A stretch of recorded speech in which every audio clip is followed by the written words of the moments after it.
The Line 6 Pod Go gives guitarists a budget-friendly guitar processor with high-end features, offering much of the same modeling found in the flagship Line 6 Helix, just with a few limitations and restrictions, of which may not even be needed by most musicians. To keep the price low and accessible, the Pod Go uses more plastic in its build construction, especially when compared to the Line 6 HX Stomp and also the Line 6 Helix. However, with the price starting at just £359, I think it's more than acceptable. For an additional £150, you can purchase the wireless version of the Pod Go. This includes the G10T2 relay adapter for a cableless solution, with onboard charging and a convenient storage port for transportation. In addition, there are further tone options available. Although subtle, you can adjust the cable tone emulation of the wireless adapter, and these settings are found inside of the global parameters. This lets you replicate a more authentic guitar tone that would traditionally be found with a regular guitar cable. I personally don't think the wireless version is worth it. The whole attraction of the Pod Go is its affordability, and being a budget-friendly Line 6 Helix. And increasing the price from £359 to £509 changes the target musician the pod is made for. In addition, if latterly you did want the wireless features, you can go and buy the same type of adapters for a much cheaper price separately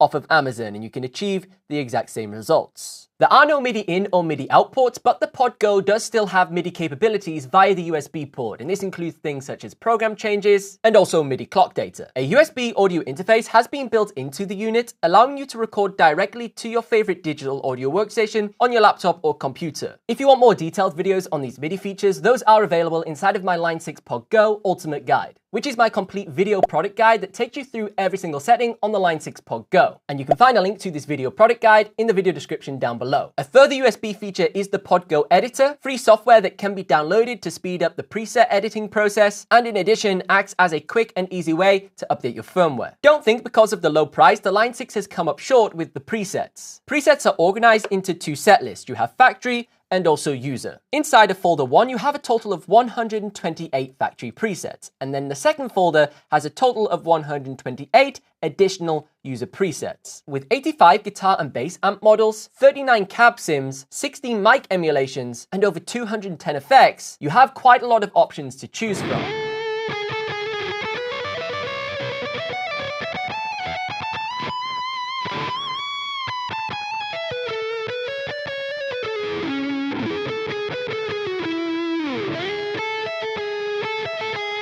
However, the effects chain is much more restrictive and linear than what is available on the HX Stomp and Helix range, with no option for a path A or path B to create parallel signal chains. So this means you have a very simple signal path that literally goes from input straight through to output. Although your effects chain is comprised of a total of 10 blocks, only 4 of them are freely customizable, with the remaining 6 being fixed in the chain to your wah and volume pedal, your effects loop, your amp and preamp, your cabinet and IR simulation, and then finally your preset EQ. Even though the categories of these blocks are predetermined and fixed, you can still customize them and reposition them. So for example, with our amplifier head, we could reposition this within our signal path, and we could also change it out for a different type of amplifier, so it's simulating a different sound, and we could change it to be a different type of preamp.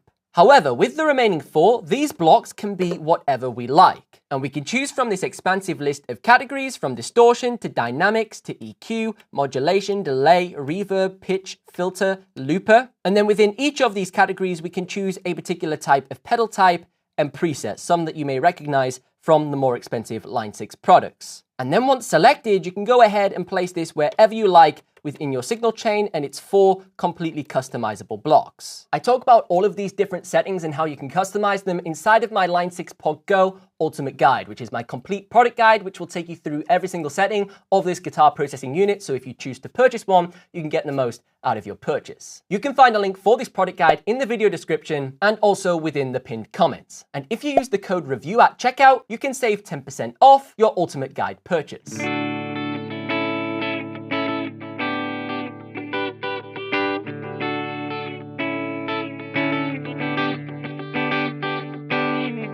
Another huge difference with the Pod Go over something like the HX Stomp is the foot switches. On the HX Stomp XL, you do have touch-sensitive foot switches, which makes it very quick and easy for reassigning various parameters. Whereas with the Pod Go, you do not have any touch sensitivity for selecting different foot switches, and you have to go down the more traditional route of just holding down your foot switches if you want to switch out your assignments. Furthermore, you also have your expression pedal, which is something you do not get with the HX Stomps. And a very cool feature that you have is 2 expression pedals. By clicking in the toe switch, you can go ahead and switch between expression pedal 1, which will control your wah effects, and then clicking the toe switch again will take you over to your volume pedal on expression pedal 2. Overall, I think the Line 6 Pod Go is fantastic value. Even though there are some compromises in the overall build quality, there are no compromises with the audio quality, which for most people is probably more important than whether it's built out of metal or built out of plastic. Furthermore, the larger display on the Line 6 Pod Go makes editing your presets much easier if you don't want to connect it via the USB cable to your computer. If you want to get the most out of your Line 6 Pod Go, don't forget that my ultimate guide is available using the link in the video description. If you're still undecided on which guitar processor you want to buy, I recommend checking out this video next, where I compare the Headrush MX5